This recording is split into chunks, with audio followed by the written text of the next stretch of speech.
inherent in the right to cross-examine is the right to recall the witness so you are able to cross-examine the witness. The reason is that my client was not here at the time that that evidence was given. So the cross-examination should have been instantaneous. If he were here, he could have applied for and been given the opportunity to cross-examine. But he was not here. And I think that inherent in his right to counsel and then his right to a fair hearing before this commission is the right to cross-examine persons whose evidence in some way or the other touch upon what he has said today. For instance, Mr. Chairman, there is the evidence that I think in your line of cross-examination and that of Madam Commissioner Professor Henrietta Mensah-Bonsu, the evidence of shooting that took place or is alleged to have taken place from his house. And that was given by witnesses who preceded him before this commission. It would be only fair for him to be given the opportunity through his counsel to cross-examine those witnesses. That is the point that I'm trying to drive across to the commission humbly.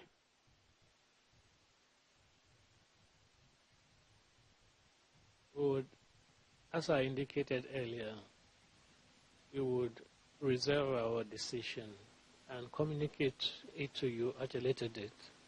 Thank you very much, Mr. Chairman. I'm most grateful, and thank you for the opportunity this morning. Okay. You're free to leave now. Thank you.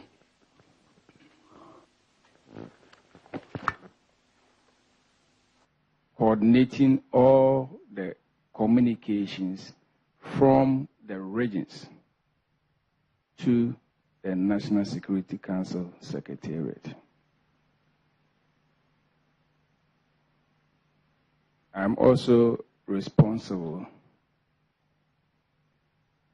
for supervising the intervention unit of the Secretariat or the ministry. I'm also responsible for supervising the SWAT detachment at the ministry.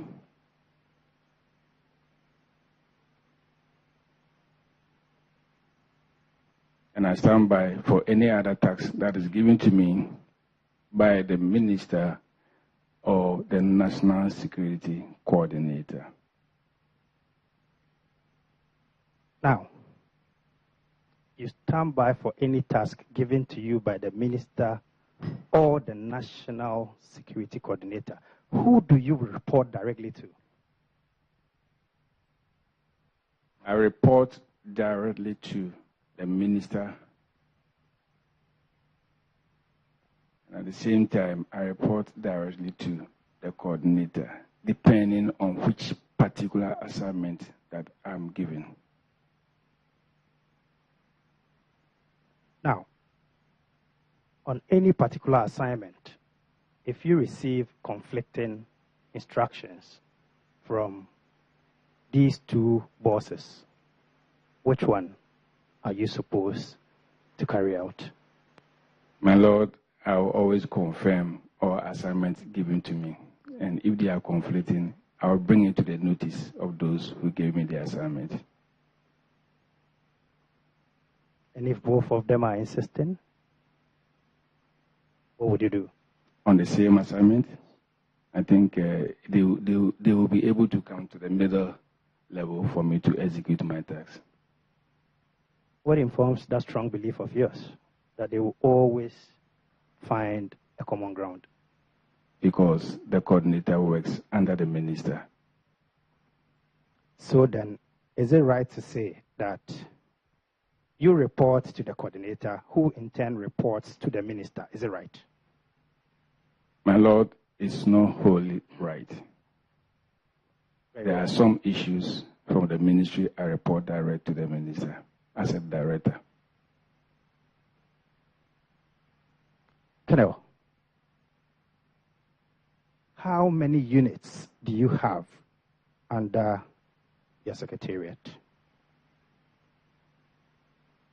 My Lord, if you can explain what you mean by unit. Very well.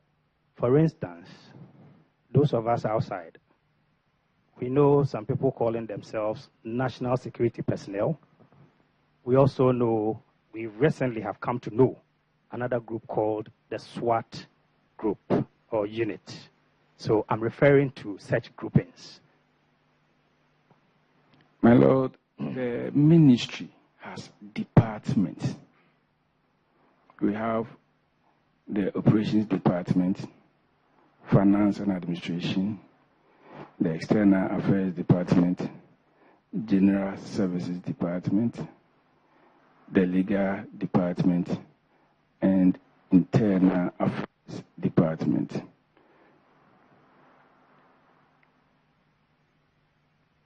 Which of these departments do you head? I head the operations department. Very well. So let's stay with the operations department. How many units do you have under the operations department? My Lord, as I stated earlier, I have the operations room as one of the units. I have the intervention unit or the human security department as one of my units.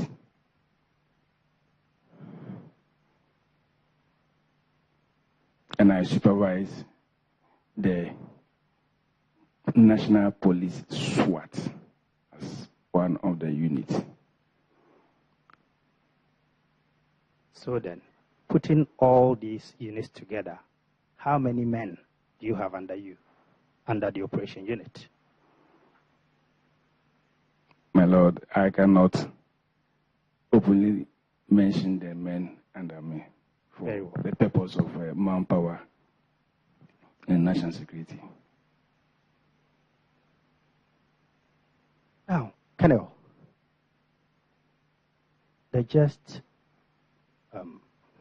you are aware that on the 31st of January 2019, there was an election at the Ayawaso West Wogon constituency. Are you? Yes, my Lord. Colonel, what was your answer to my question? Yes, my Lord. Very well. Did you, in person, as Colonel Opoku, am I right? Is the name Colonel Opoku? Yes, my Lord. Very well. Play any role in the security arrangement for the by-election? My Lord, I would say I supported Ministry of Interior from my ministry in the security arrangement. My Lord, I would say that I supported Ministry of Interior in the by-election. Colonel, how did you carry out this support? My Lord, on the 17th of January this year, I was invited to the Ministry of Interior. We had a meeting at the office of the Deputy Interior Minister.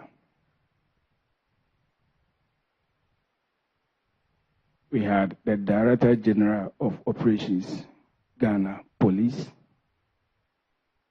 DCOP Mensah.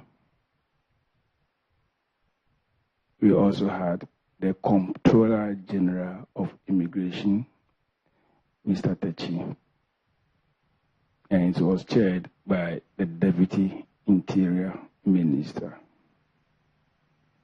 Honorable Henry Korte. At the meeting, I was requested to support Ministry of Interior with two things. First one was to provide a communication backup for the election task force, which was headed by DCOP George Mensah.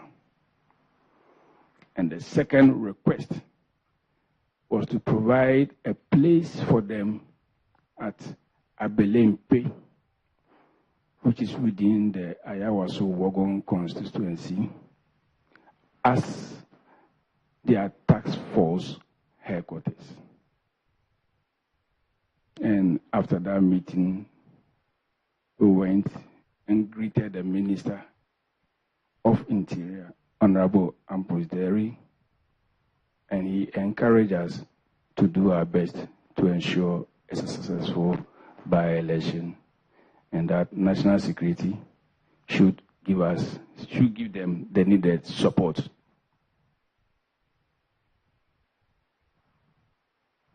On 24th January,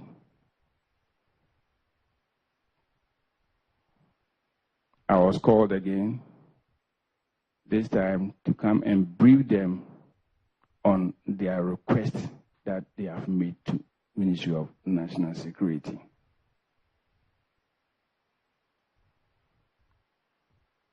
At this meeting, we had the Director General Police Operations,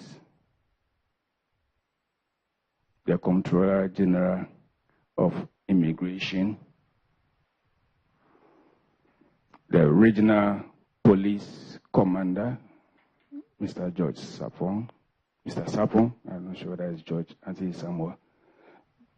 Then Chief Superintendent Kwesi Fori, the Regional Operations Officer.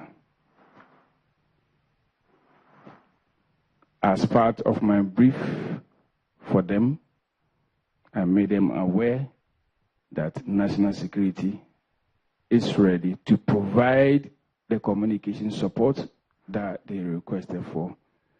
And on 31st morning, they will have their communication set, the one which is known as the GOTA, with the communication net.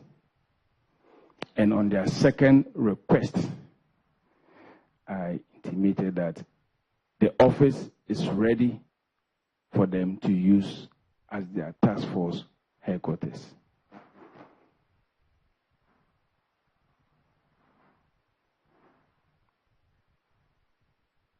You done? Yes, my Lord. Now, so these two duties you were given at the meeting on the 17th of January, did you carry them out? Yes, my Lord. And I have the communication network as we did for the day, and I can tender it in evidence.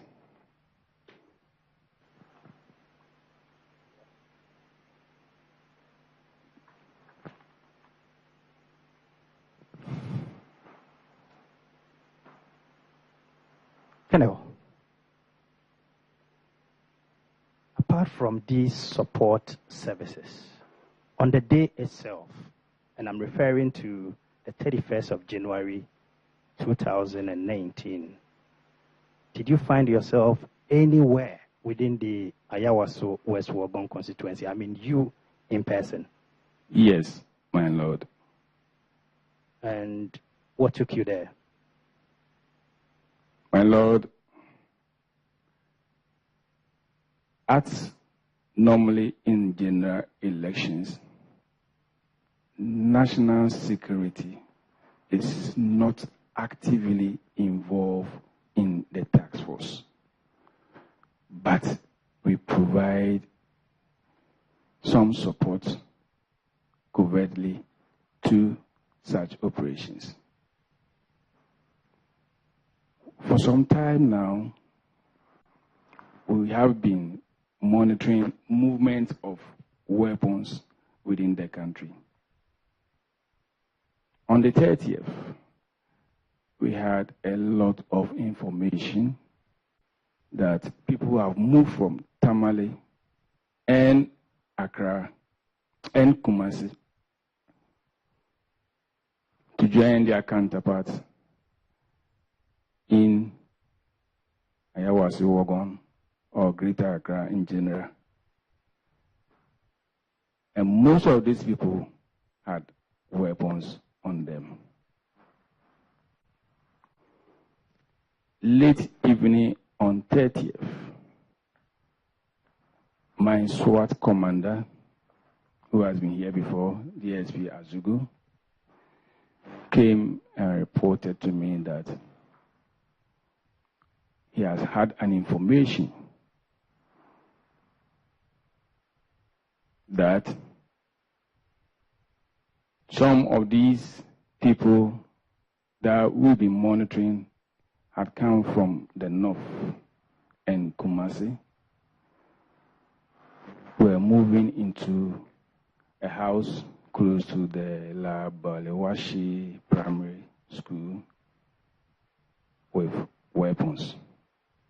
And all weapons, we assume, carried some ammo on them. I took his information and I asked him to stand by the SWAT team, which is made up of police personnel. Their total number is 36 or 36 or 35. And we will need more than that number. I have a lot of operatives working within the system. If you need it, I'll provide it in camera about their deployment within the system. Among the operatives, I have trained about 100 of them that normally assist the SWAT team. They are not SWAT members, as they are always referred to. They are operatives who work with the SWAT team. So my DSP, after doing his assessment, came back and said he will need about 60 men. The SWAT is only 35. And 60 men means that I will need to support him with operatives.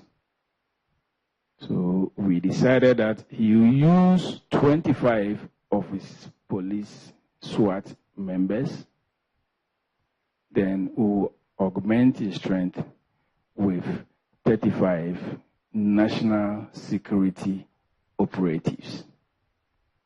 So in total, we had 60 members of the team, which was made up of 25 SWAT, National Police SWAT personnel on postings to national security, and 35 operatives. I issued him with an operational order to stand by to conduct confidence patrol and be prepared for any other attacks on order. Because as at that time, we were still doing surveillance on the people who had come down to Accra.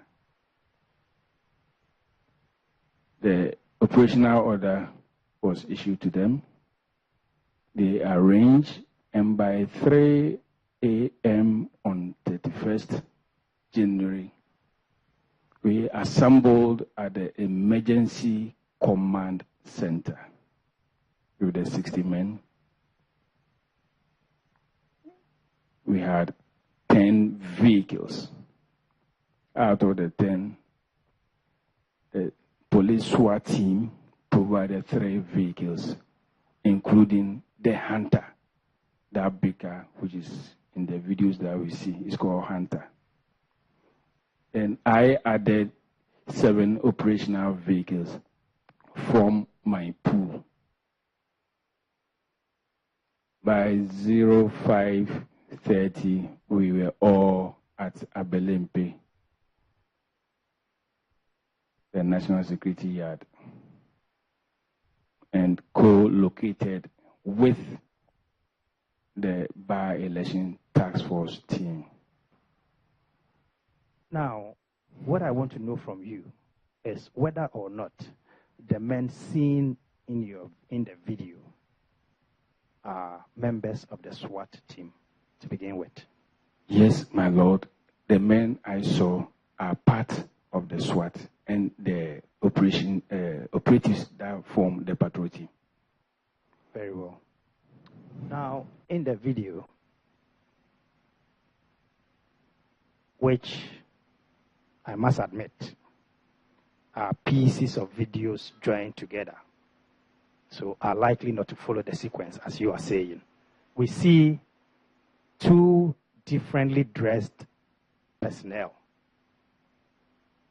One in black top and khaki trousers, and the other in black top, the brown vest with a brown desert boot.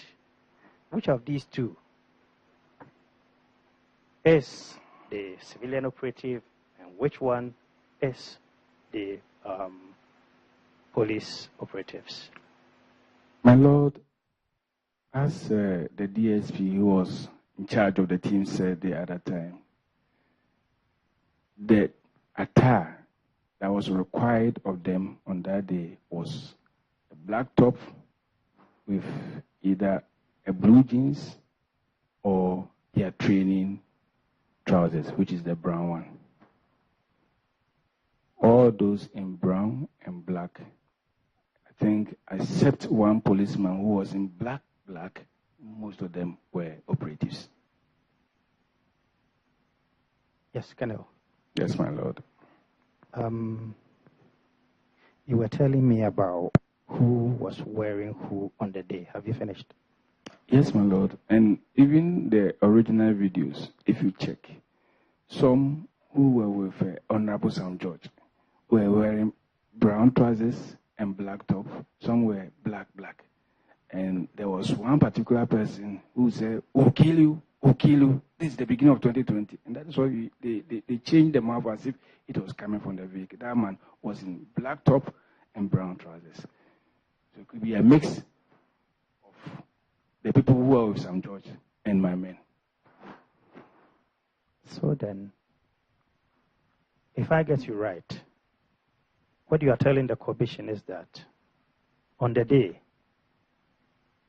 not only your men were found in black tops and khaki trousers. Is that what you're saying? Yes, my Lord. But then you can identify your men. Yes, my Lord. And some were in there with khaki trousers. Yes, my and Lord. Black top. Yes, my Lord. We requested for the names. We are providing the names of all the 35 men. How soon are we getting the list? Oh, you requested it from the DSP, and That it's is ready. right. I'm sure today you'll bring it. Very well. Yes, I called him, and he said he has been asked to bring it today or tomorrow. Now, in the video, you saw some men also in mask. Yes, my Lord. Are those your men? The masked men? Yes, my Lord. And they included the police operatives and the civilian operatives. Am I right? Yes, my Lord.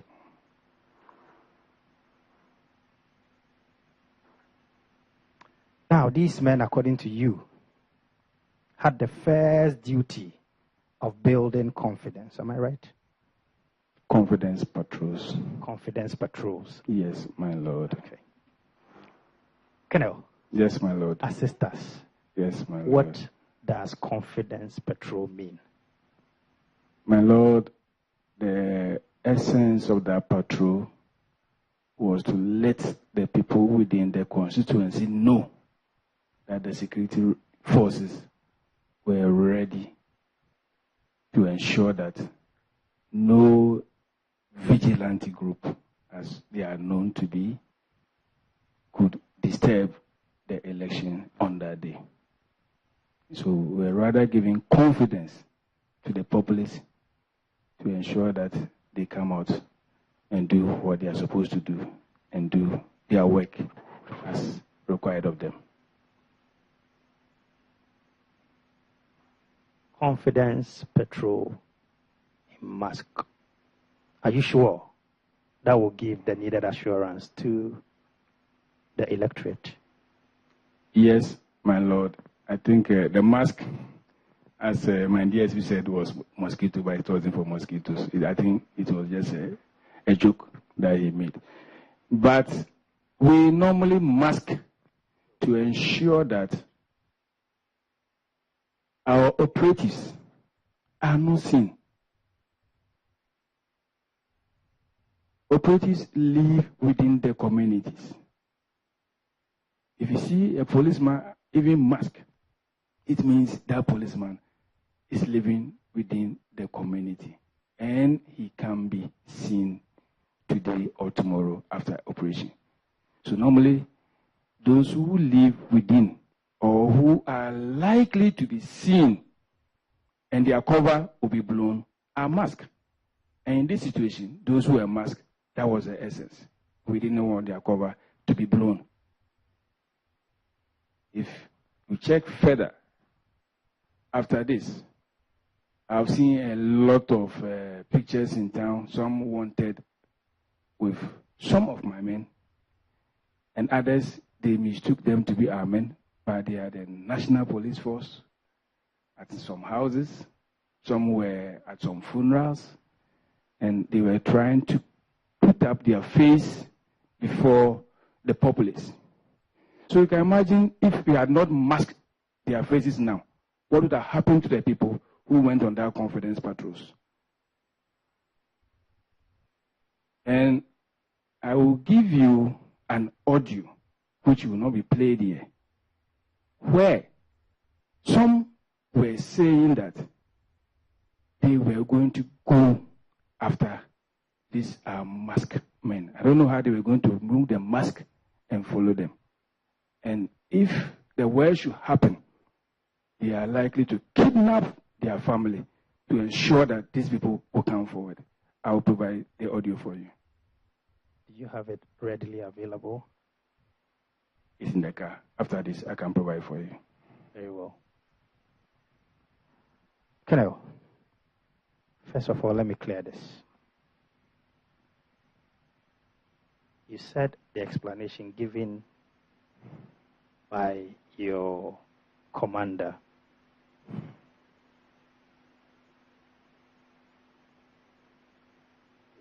is he DCOP or DSP? No, DSP. DSP Azugu was meant to be a joke. Am I right? My Lord, you remember he gave two reasons. Yes. One was the fact that when they go to certain places, there will be mosquitoes. So they normally carry them along. Then they use it to cover their face. And the second reason he gave was the fact that they don't want to be seen because they live in the community. But I think people have taken the mosquito one as the one of importance more than keeping the identity away from the populace. That's why I said that one, we should take it as a joke, because that early morning, maybe there wasn't much mosquitoes there. But we were working deep into the night, so maybe he wanted to talk like that. Colonel. Yes, my Lord. At what point was the decision taken that the men should be wearing masks? My Lord, before this set off, it has been our normal practice that some who wouldn't like to be seen as working for national security are always masked. Even at my headquarters,